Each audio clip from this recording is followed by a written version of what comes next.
लो खै साथीहरू काम अन्तिम चरणमा पुगिसक्यो।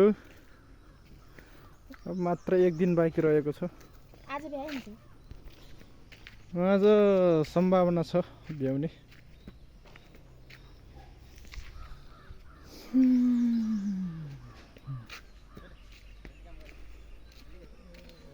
गोरेतो बाटोको निर्माण